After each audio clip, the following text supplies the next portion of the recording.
Welcome to the Private Practice with Soul podcast. My name is Dr. Brooklyn Storme, and I help private practice owners align their business back with their soul's calling, with their big vision and with their soul's purpose.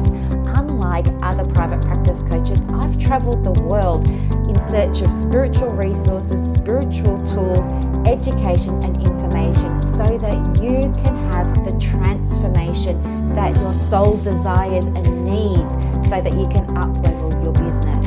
How much fun is this? I love it so much. Guys, if you're not already a member of the Private Practice Monthly Mentorship Group, please check out the show notes. I would love for you to be there. In the meantime, thank you so much for pushing play today. Let's begin.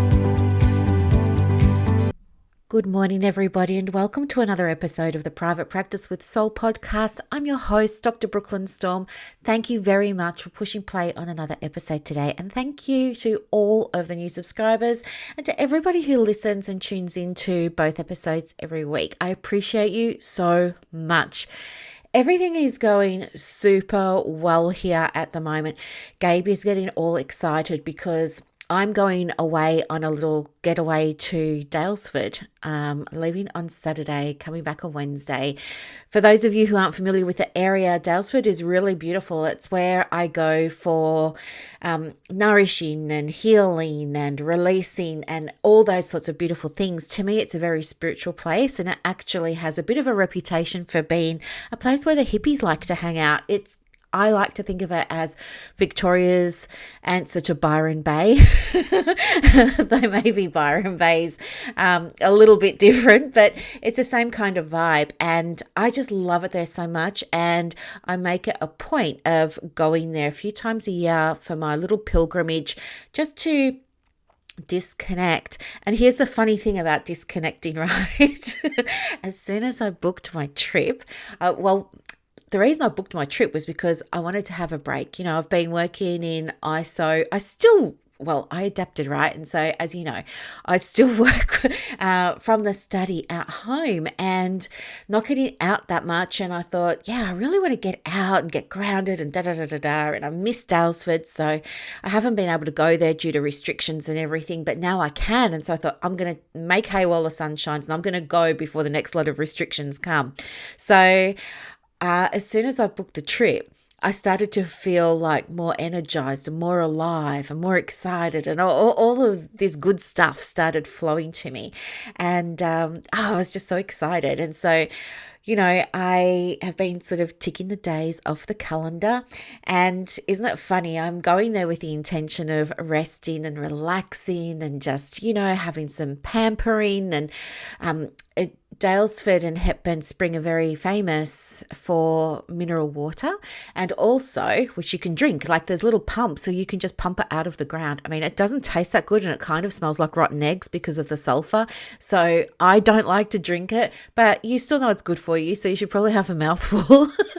But it's also renowned for very famous thermal mineral hot springs that, you know, they pump from the water, and there's these beautiful pools there. You can go, and it's meant to be very healing and everything. But you know how, what I'm trying to say is, you know how when you make the decision to go, all of a sudden you get really excited again. And I think what's happened is I've been in the masculine, sort of the doing energy a lot lately. And by that too, also the doing energy of relaxing, you know, that being still, the Netflix and chill, the sitting, the being, lately I've loved being horizontal. Anyway, so I was thinking, I'm going to go and do more of that when I go away. But what I'm noticing is the feminine is now starting to feel like it's her time to shine. So she wants to go out and walk around. There's waterfalls there called Sailors Creek Waterfalls, and you can go walk around there. It's really beautiful. There's a massive lavender field. There's gold fields. There's beautiful farmers markets, a great big place called Mills Market. A Mills Market is like a shop that's full of, well, it's not a shop. I think it used to be like a great big vegetable store. It's huge. It's like as big as an airport hangar, airplane hangar, I mean.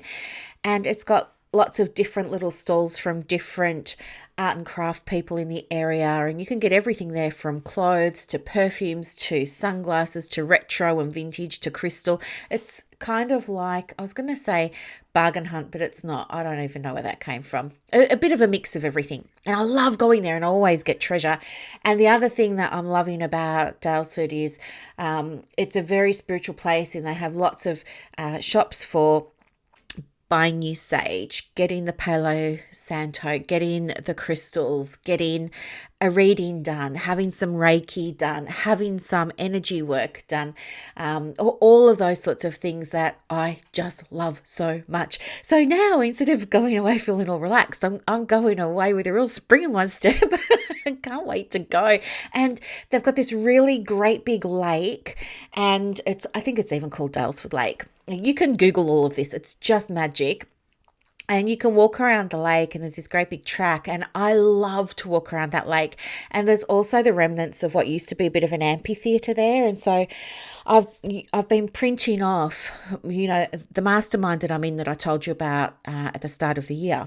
They had a whole bunch of resources. So I've just gone and printed all of those off, and I've packed them all up in my little bag, and I just can't wait to take my Remarkable there and, have my little journal there. And I just can't wait to get a coffee and sit down at the little amphitheatre and just enjoy working through the journals without being in front of my computer, with having the iPhone off, all of that sort of stuff. So I'm not seeing clients for those few days, but I will still be online because I want to check in with everyone, make sure everyone's going well, and keep everybody updated and all of this sort of cool stuff. The other thing that I'm going to have a play around with, I know, right? It's so exciting. And I will get to the podcast in a second. I just want to tell you what's happening in my world, is I've been learning, self-teaching, how to take photos of myself with my iPhone.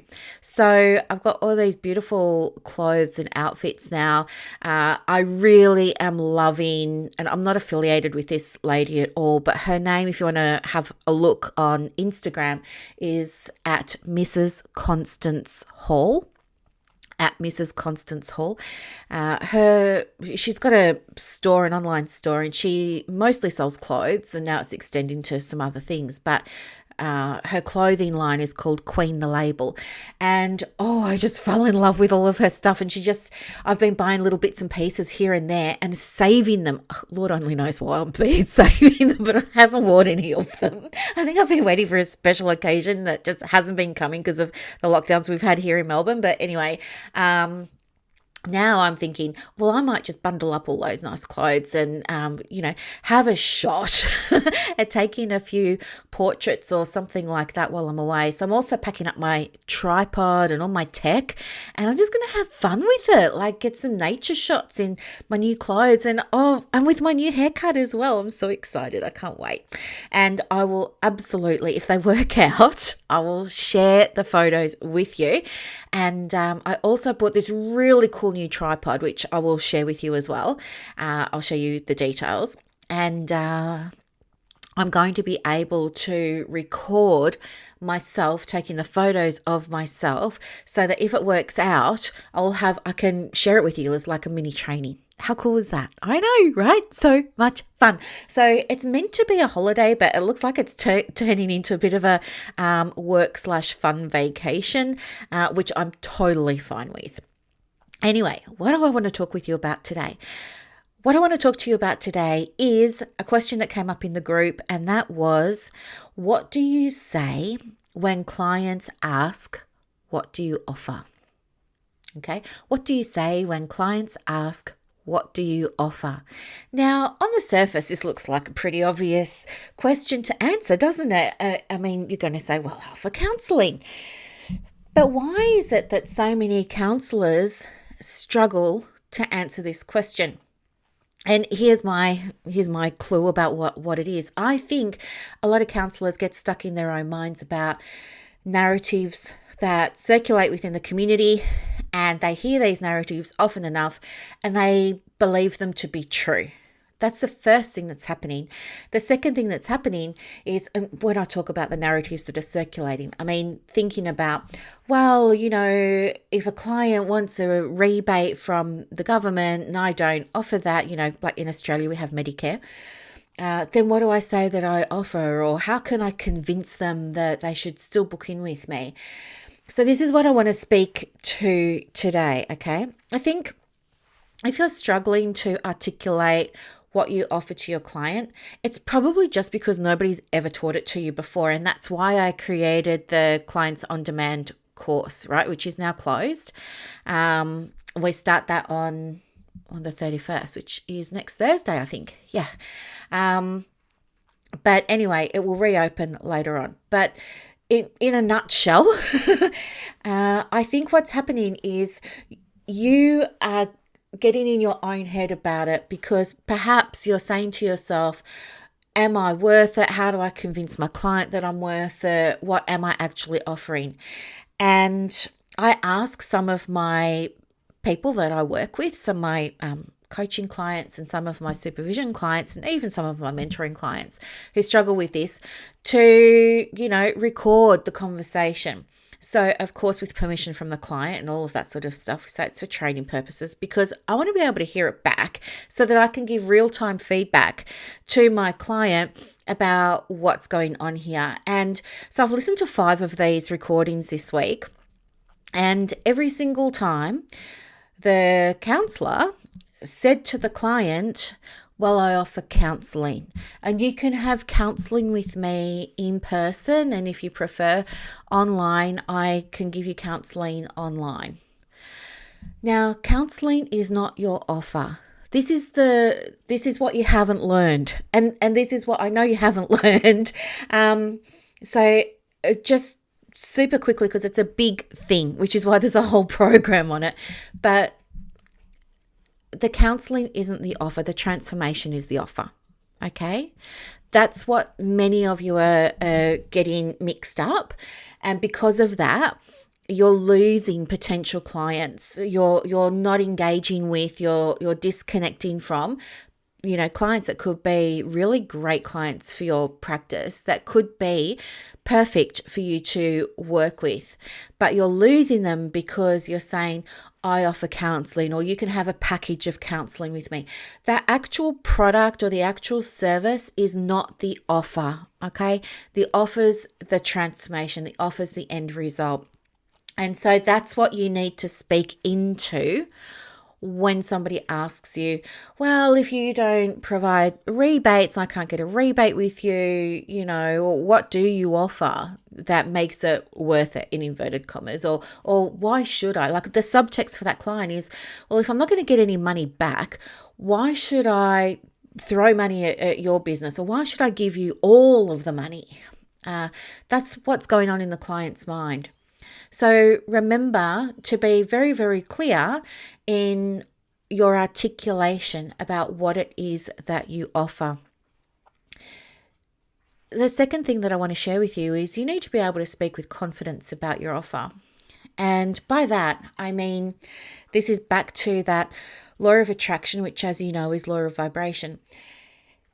Even if you say all of the right words, if you have the energy behind it that you're not confident, your client's going to pick up on that, or your potential client is going to pick up on that, and they will not book the session with you. And that's not what we want, is it? We want to be able to help our clients, but put yourself in their shoes. Are you really going to pay money to somebody who's wishy-washy about the offer and who's wishy-washy about the fees and who doesn't believe in themselves? No, you're not. Versus speaking to somebody who's clear about what they offer, clear about the fee, clear about the service, you're probably more likely to make a decision on the spot around whether or not you want to take the next step and book a session with them, correct? So if confidence is the issue, there's a really easy way to fix that. And the easiest way to do that is to look at where your offer is not aligning with you, or look at where your fee is not aligning with you. And by alignment, what I'm talking about, is it aligning with your values? Is it in integrity with you, or is it out of integrity with you?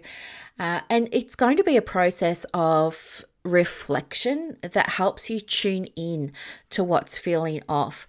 Because here's the thing, if you're in flow, confidence is like a non, oh, I was going to say non-entity, but that's not the right word. It's like a non-issue. Confidence doesn't come into it. Confidence isn't, I've just lost it. Confidence, you don't have to worry about when everything feels good and everything feels right. The confidence is just natural. It's just there because you're speaking from what's true for you, okay? If you're not feeling confident, you're in your head about something, or something is out of alignment, okay? You're thinking to yourself, oh, they're not going to book in with me because they can't get a rebate, and therefore I'm inferior and I'm not as good as the other professionals in the field doing similar work, and da da da da da da. You're making it about you. So let's stop doing that, and let's look at what are your values. Where are things going off track a little bit? Let's bring everything back into alignment so that then the confidence just flows naturally and you don't have to worry about it again. The third thing is really allowing yourself to tap into and attune with your higher consciousness or your higher self or your soul, or whatever the language is that you like to use. I want you to tune into that, and even tune into the successful version of you that has these inquiry calls or discovery calls or quick chats or whatever you like to call them, with ease and with grace and with that feeling of detachment. Because do you know what? If you're hungry for that person to book in, that's quite a repellent energy, and you're likely deflecting and repelling clients from booking in with you. Whereas if you're detached from the outcome, there's a different energy in that conversation, and the clients will be more likely to book in with you. Okay, so have a little bit of a think about, well, how does that version of me conduct themselves on these calls, and allow yourself to channel that. Again, this is an exercise that you can do in your journal. Just ask yourself the prompt: how does my higher self or my high consciousness, etc., handle these conversations? How do they show up? What's the energy that they bring to the conversations? And then just do a bit of a compare and contrast, and ask yourself, well, how am I doing them now? How is that version of me doing them? And how do I bridge that gap? Okay. So I think I'm up to number 4. Number 4, I'm just looking at my notes here. Number 4, someone is always enrolling someone. Now, one of my coaches told me this, Ryan told me this. Chris told me this. Someone is always enrolling someone on that call. Okay, so I can give you an example from when I talk to people who are interested in working with me. Okay, so when people are interested in working with me, they'll fill out a little questionnaire. I think it's got about 7 or 8 questions on it. Some of those questions used to be about how much you're willing to invest in your practice to help get you to where you want to go. It's since been updated to something a little bit more friendly than that now. I think it's something about, can you make something work or not? Or I can't remember the actual wording on my thing. But what happens is we'll have the conversation, and I'll give them some tips and some ideas, and they're really happy with that. And then they'll ask me, hey, are there any places left for supervision, or are there any places left for mentoring or coaching? And so we'll start to talk about that. And then I say, oh, this all sounds great, Brooklyn, how much is it? And I'll say how much it is, and I have payment plans, but people will say things to me like, oh, I need to check with my partner, or, oh, I can't afford it right now, or, oh, I don't have the time now to commit to something, etc., etc., etc. As a practitioner, it is on me to help that client work through that, because it's my belief that quite often those things are very surface things, right? They're the first things that come to our mind when we start to think we're going to have to pay for something, right? We want to think, how do I get out of this conversation? How do I save face here? How do I close it down without offending anybody? All of that sort of stuff. But a good therapist or a good coach will understand that and recognize that, and will hold space for that person, and will invite that person to go a little bit deeper with that and find out what's actually going on here. Because 9 times out of 10, it's not about the money, the partner, or the time.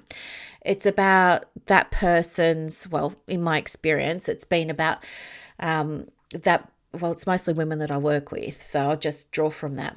So sometimes the women that I work with don't believe that they are worth the investment. They don't believe that they can justify. These are the things that go on. They don't see themselves as worthy enough. They don't see themselves as valuable enough. They're full of self-doubt, all of that. So when we have the conversation, I can see that. I can support them through making a decision that feels right for them. And here's the other thing. It's not my job to convince them to enroll with me. Just like it's not your job to convince a client to book a session with you. That's not what your job is about. That's not what your role is about. Your role is to help that client make a decision that's right for them. Okay? Irrespective of whether they end up working with us or with someone else, it doesn't matter. If they don't work with us, that's totally fine. You've given them a great experience. You've helped them with a transformation. You've shown them, you've given them a sample, because I've had an experience now of what it can be like to work with you. All right. So don't worry about whether or not they enroll. And the other thing is, if they don't enroll, that's absolutely fine. They're not your perfect client. And you don't want to take somebody else's perfect client, because number one, it's not fair to them. And number two, it's never going to work out between you and that person, because they were never meant to be for you. So detach from the outcome. Make your focus less on, how do I get this person to book a session and da-da-da-da. Don't bring that energy to it. Bring the energy of, how do I help this person decide whether or not we're going to be a good fit? How do I help this person decide? How do I support this person to see that they are worthy of this time investment or this money investment? Da, da, da, da, da. How can I support this person to make a choice about what they want to do? And how can I do that from a place of love instead of desperation and scarcity and fear? Do you see the difference? As I said, we go into this in more detail in Clients on Demand, but I just want to give you a bit of an overview of what it looks like, so you get a taste of what we're doing in there. The other thing too is, when you're having, so enrolling in calls, right?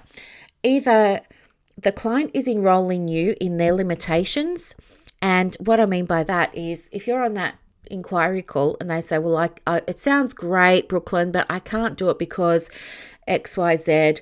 And I say, that's okay. I understand. I'll talk to you a little bit later. Keep in touch. I have just allowed myself to be enrolled in that client's limitation. Was that helpful to the client? No. Was it helpful to me? No. It was helpful to me in that I didn't have to, I got to avoid having a really difficult conversation, perhaps, like that might be what I was thinking. And so for a moment, I'll feel relief. But I haven't actually helped that client. All I've done is, support a client's self-fulfilling prophecy based on the belief that they're bringing to that conversation about perhaps not being worthy. I'm just using that as an example there. So you know what? Someone is always enrolling someone on that call. So are you going to be enrolled by your client's limitations, or are they going to be enrolled into your offer? Okay. At the end of the day, it's always the client's choice, but you need to be mindful about the energy that you're bringing to that conversation, and you need to be mindful about the meaning that you're attributing to that conversation.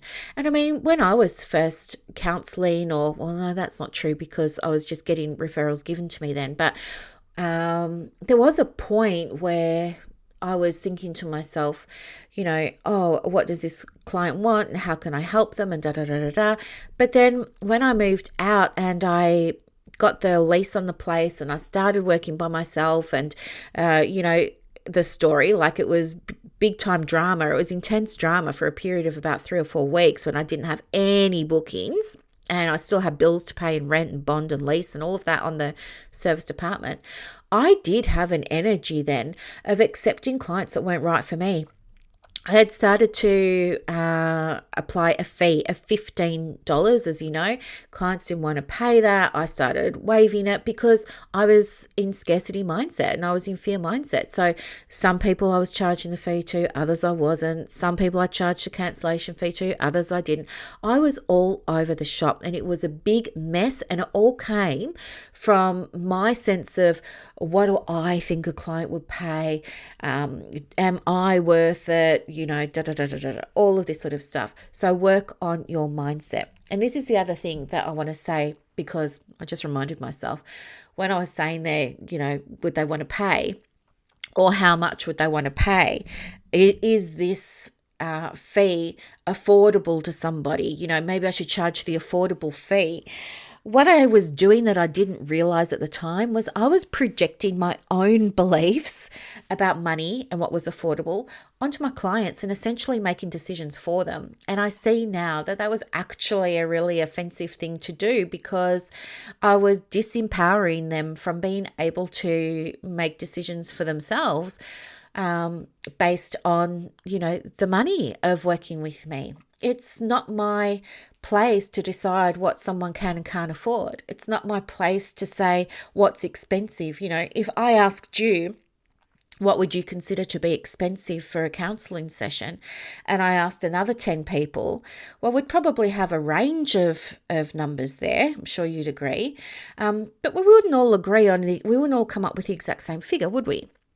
So the thing is, things like, is it expensive? Is it affordable? Is it reasonable? They're all subjective things, and that's not on us to decide for our clients. Our clients will make that choice for themselves.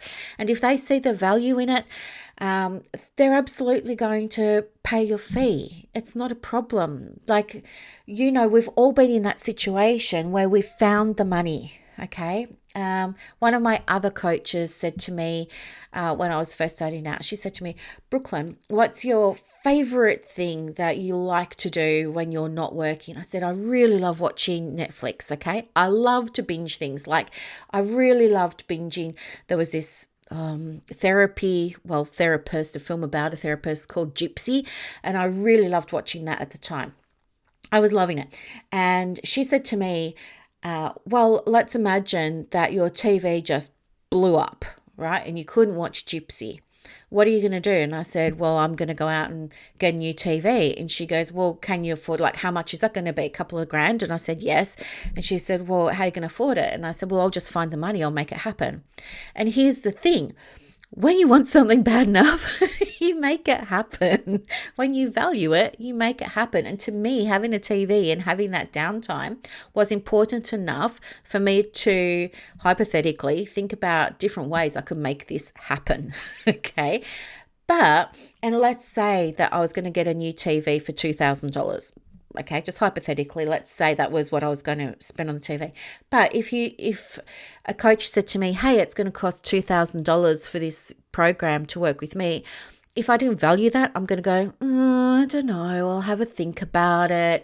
I don't really have that many clients right now, so I'll just wait 6 months. Will you be offering it again? It's just not, I have to check with my partner. How much time is this going to take? Because I'm pretty busy at the moment trying to get the business off the ground, etc., etc. So you see the point that I'm trying to make here. And this is why those of you who go online and you check your statistics for your Psychology Today profile and you see just how many people have looked at your profile, and then you look at how many went and checked out your website, and then you looked at how many made the inquiries, you may be surprised about those numbers. And you may be wondering why so few people are calling compared to how many people are reading your profile. And if that's you, then this episode is all for you to help you get more inquiries. But again, it's only a podcast episode and I can only help you so much because it's not individual, is it? And it's not even interactive, but I'm doing the very best that I can with the information that I can share here.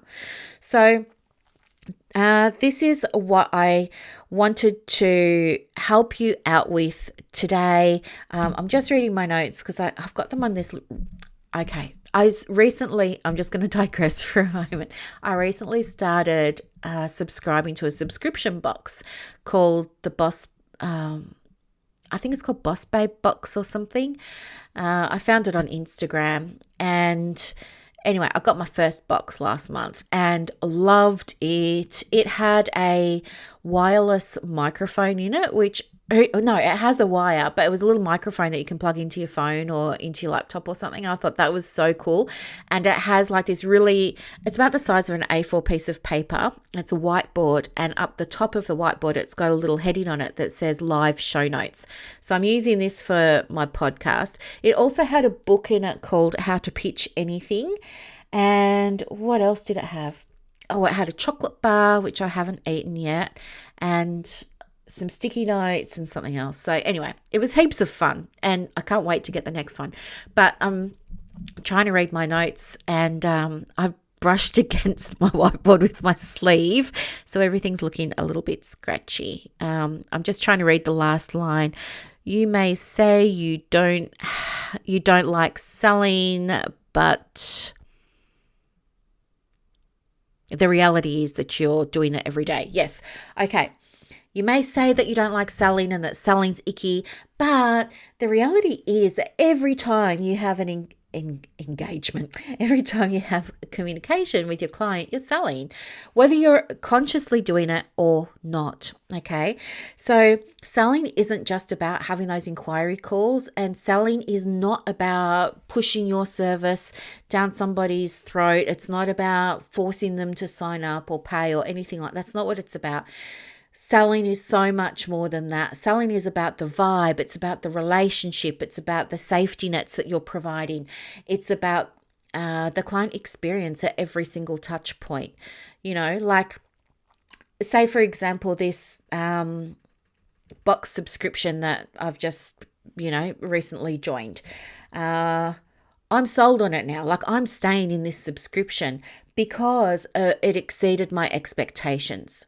She wasn't sending me emails saying, hey, you better buy my box and blah, blah, blah about the box. And there was no pressure or anything like that. It was just like, hey, I've got this box and you might like it and you get it every month and this is what it includes and it's for female entrepreneurs, etc., etc. And then when I got the box, it was better than I expected. So my experience is, wow, this is worth it. I think it's about $80 or $90 a month. Yep, but it's fun and I love it because it's fun. I love it because she went the extra mile and I wasn't expecting that. And everything that she gave me was really useful. So I am sold, right? I am going to stay on this subscription now because I can't wait to see what's next. I'm excited to see what's next. And this is the feeling that we want to have for your clients too. We want them to feel like they're delighted and they're surprised and that you went the extra step. And do you know what I mean? So even the touch points throughout your practice that a client experiences are selling points. Okay. Anyway, it's a whole other episode, isn't it? It's a big, big, big, big, big one.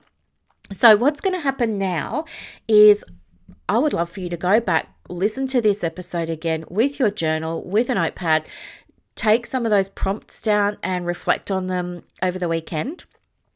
Today, I have a few clients and then I have a work session this afternoon. And then tomorrow I'm doing more coaching training.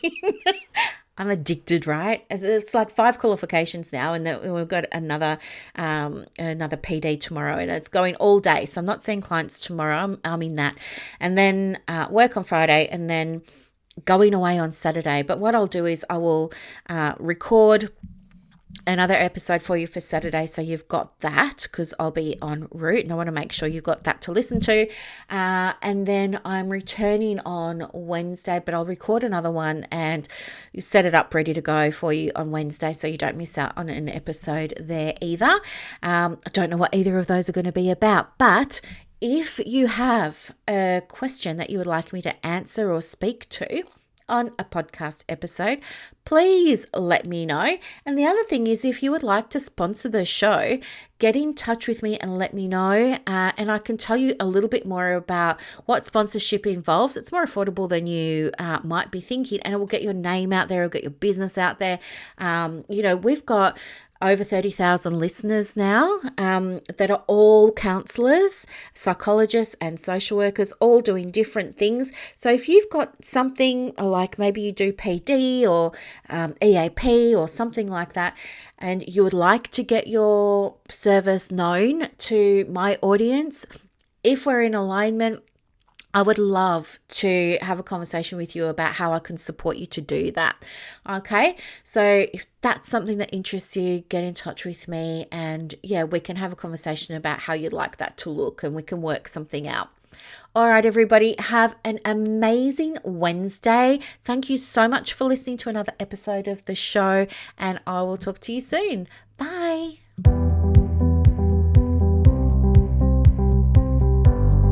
Thank you so much for listening to this episode of the Private Practice with Soul podcast today.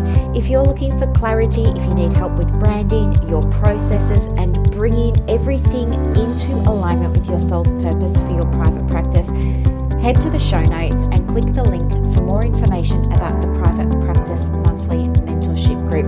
You are going to love it. I can't wait to see you in there. Thanks so much for listening. Bye.